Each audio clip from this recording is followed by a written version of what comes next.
شروع اللہ کے نام سے جو بڑا مہربان نہایت رحم کرنے والا ہے۔ یہ تسبیح ہے، ذرا سنبھل کر پڑھنا۔ اللہ کے پیارے نبی حضور صلی اللہ علیہ وآلہ وسلم نے فرمایا، دہکتی آگ پر پڑھو بجھ جائے گی، آسمان پر پڑھو کھل جائے گا، سمندر پر پڑھو رک جائے گا، گناہوں کی بخشش کے لیے پڑھو، تمہاری زندگی کے سب گناہ معاف کر دیے جائیں گے۔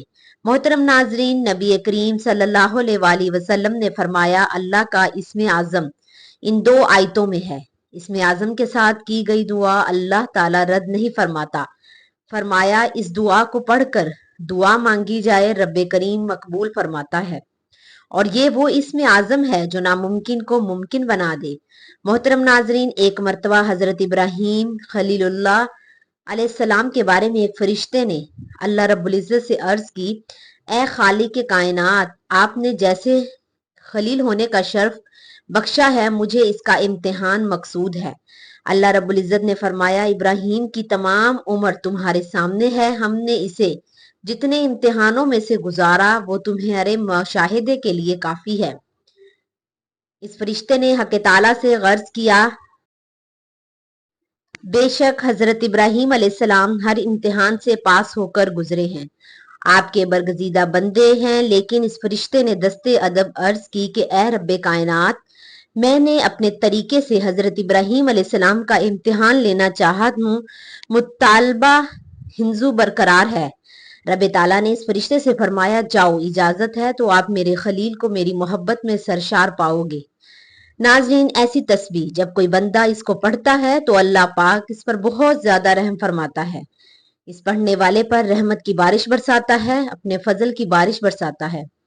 اللہ پاک ارشاد فرماتے ہیں کہ جب میرا بندہ یہ تسبیح پڑھتا ہے، میں اس پر آسمان سے خوب رحمتیں نازل کرتا ہوں اور اسے خوب پے در پے مال اور اولاد میں ترقی دیتا ہوں، اور جنت میں بے بہا نعمتیں دوں گا۔ تو جسے اللہ کی خوشنودی حاصل ہے، اللہ کے قریب ہونا ہے، اللہ کا لاڈلا بننا ہے، اللہ کا سب سے پیارا بندہ بننا ہے، تو یہ تسبیح لازمی پڑھے۔ یہ وہ تسبیح ہے جو آپ کی زندگی سے تمام پریشانیوں کو، فکروں کو، بیماریوں کو انشاءاللہ ہمیشہ کے لیے ختم کر دے گی۔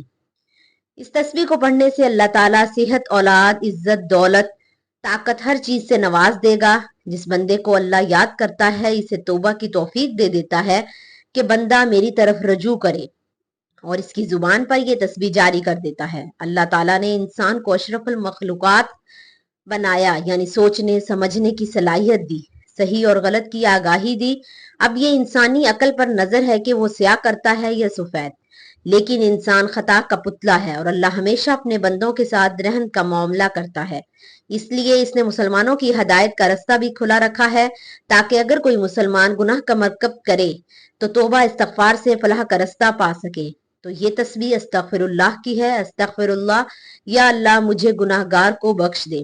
یہ جملہ اللہ کو بہت پسند ہے۔ جب کوئی بندہ استغفار اللہ کرتا ہے تو اللہ اس کے گناہوں کو بخش دیتا ہے اور اس کی توبہ قبول کرتا ہے، تو اللہ پاک بہت زیادہ خوش ہوتے ہیں، اسی لیے اس کے لیے رحمت کے بند دروازے کھول دیتے ہیں، پھر اسے اتنا عطا فرماتے ہیں جو اس کے وہم و گمان سے بڑھ کر ہوتا ہے۔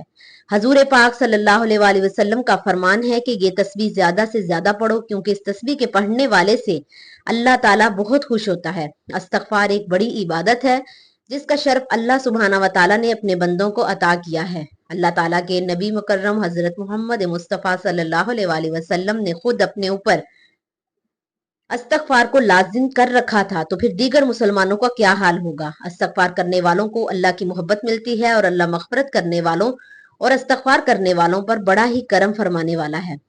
استغفار کے معنی مغفرت کی طلب کے ہیں، اور مغفرت کے معنی گناہوں کی پردہ پوشی اور ان کے سر سے بچاؤ ہے۔ بندہ اللہ سے استغفار کرتا ہے کہ اللہ دنیا میں اس کے گناہ پر پردہ ڈال دے، اور اس کا گناہ اس کی فضیلت کا سبب نہ بنے، اور آخرت میں بھی اس کو ظاہر نہ کرے، اور اپنی رحمت اور عفو سے اس کا گناہ معاف فرما دے۔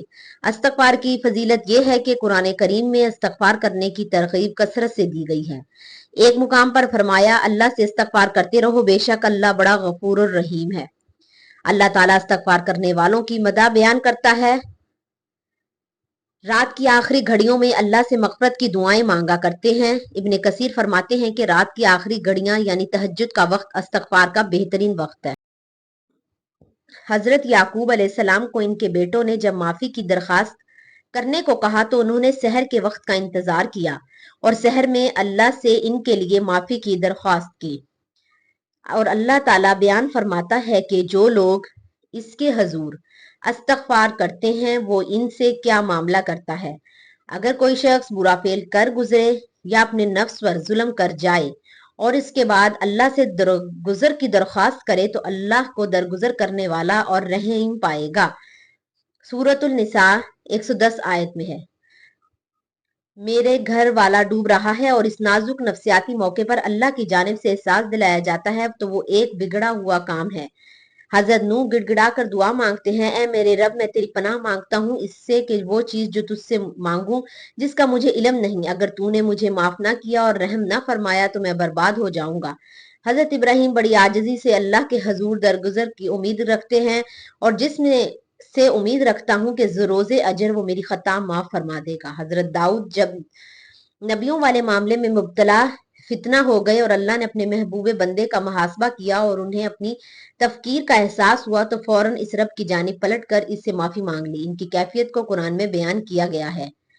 داؤد سمجھ گیا کہ یہ تو ہم نے دراصل اس کی آزمائش کی ہے، چنانچہ اس نے اپنے رب سے معافی مانگی اور سجدے میں گر گیا اور رجوع کر لیا۔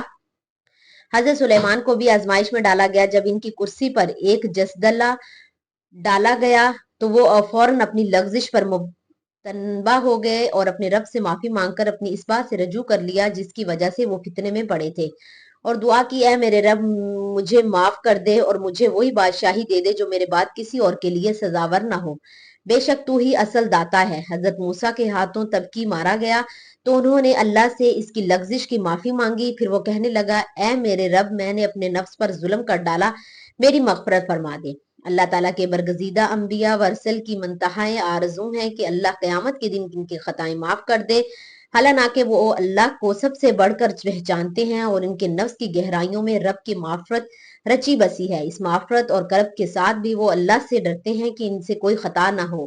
وہ اپنے اعمال پر بھروسہ نہیں کرتے اور فضل ربی پر بھروسہ کرتے ہیں اور اللہ کی رحمت کے امیدوار ہیں کہ عفو و درگزر ہوگا، تب ہی ان کی نجات ہوگی۔ اس شعور کے مطابق عمل کی قیمت بہت ہی کم ہے اور مغفرت کی قیمت زیادہ ہے۔ اگر اللہ تعالیٰ کے ان برگزیدہ بندوں کا یہ حال ہے تو پھر ایک مومن کو اپنے رب سے کس قدر مغفرت مانگنے کی ضرورت ہے۔ حدیث میں نبی کریم صلی اللہ علیہ وآلہ وسلم نے استغفار کی بہت فضیلت بیان فرمائی ہے۔ ایک حدیث میں رسول کریم صلی اللہ علیہ وسلم فرماتے ہیں، جو شخص استغفار کی کثرت کرتا ہے، یعنی ہمیشہ استغفار کرتا رہتا ہے، مسلسل استغفار کرتا ہے، اللہ تعالیٰ ہر تنگی اور پریشانی سے اس کے لیے رستہ نکال دیتا ہے، اور اللہ تعالیٰ ایسے آدمی کو غم سے نجات اور رہائی نصیب فرماتا ہے، اور اس آدمی کو اللہ تعالیٰ ایسی جگہ سے روزی پہنچاتا ہے کہ اس نے گمان بھی نہیں ہوتا، اسے معلوم بھی نہیں تھا، ایسی جگہ سے اللہ اسے رزق عطا فرماتا ہے۔ یہ حدیث ہمیں یہ تعلیم دیتی ہے کہ ہم کثرت سے چلتے پھرتے اپنے کاموں میں مشغول ہوں تب بھی استغفار کرتے رہیں، اور اس کے 3 بڑے فوائد اس حدیث میں پیارے نبی صلی اللہ علیہ وآلہ وسلم نے ہمیں بتائے ہیں۔ ایک فائدہ یہ ہے کہ استغفار کی برکت سے اللہ ہمیں پریشانیوں سے بچائے گا، اور اگر کوئی آدمی کسی پریشانی میں مبتلا ہوگا اللہ تعالیٰ اس پریشانی سے اسے نکال دے گا۔ دوسرا فائدہ یہ ہوگا کہ ہر غم سے اللہ ہمیں نجات عطا فرمائے گا، اور تیسرا فائدہ یہ ہوگا کہ اللہ تعالیٰ ہمیں ایسی جگہ سے روزی دے گا جہاں ہمارا گمان بھی نہیں ہوگا۔ غیب کے خزانوں سے ہمیں اللہ تعالیٰ روزی عطا فرمائے گا۔ ایک کلمہ استغفار کا استغفر اللہ الذی لا الہ الا هو الحی القیوم واتوب الیہ ہے، جسے یہ یاد ہو یہ پڑھتا رہے۔ ایک کلمہ ہے استغفر اللہ ربی من کل ذنب واتوب الیہ، یہ ہے، اسے بھی پڑھ سکتے ہیں، اور جسے یہ یاد نہ ہو تو استغفر اللہ ہی پڑھتا رہے۔ یہ مختصر کلمہ ہر مسلمان کو یاد ہوتا ہے، اسے پڑھتا رہنا چاہیے، اسے زبان پر ہر وقت جاری رکھیں۔ اللہ تعالیٰ ہمیں استغفار کی تمام فضیلتیں عطا فرمائے۔ اس طرح حدیث مبارکہ میں ہے کہ رسول کریم صلی اللہ علیہ وسلم نے فرمایا، ہر انسان خطا کار ہے، یعنی ہر انسان گناہ کرتا ہے، کوئی نہ کوئی غلطی سرزد ہو جاتی ہے، اور بہترین خطا کار وہ ہے جو توبہ کرتے ہیں، یعنی جن گناہوں سے لوگ توبہ کرتے ہیں انہوں نے اپنے گناہ سے توبہ کر لی، یہ سب بہترین لوگ ہیں۔ اگر انسان گناہ سے توبہ نہیں کرتا بلکہ بار بار گناہ کرتا ہے تو اس کا دل سیاہ ہو جاتا ہے۔ جو بندہ گناہوں سے سچی توبہ کرتا ہے تو اپنی توبہ پر قائم رہتا ہے، اللہ تعالیٰ اس کے تمام گناہوں کو معاف فرما دیتے ہیں۔ ایک حدیث میں آپ صلی اللہ علیہ وسلم نے فرمایا، گناہوں سے صحیح اور پختہ توبہ کرنے والا شخص ایسا ہے کہ گویا اس نے گناہ کیا ہی نہ ہو۔ اللہ تعالیٰ ہمیں توبہ و استغفار کی توفیق کرنے کی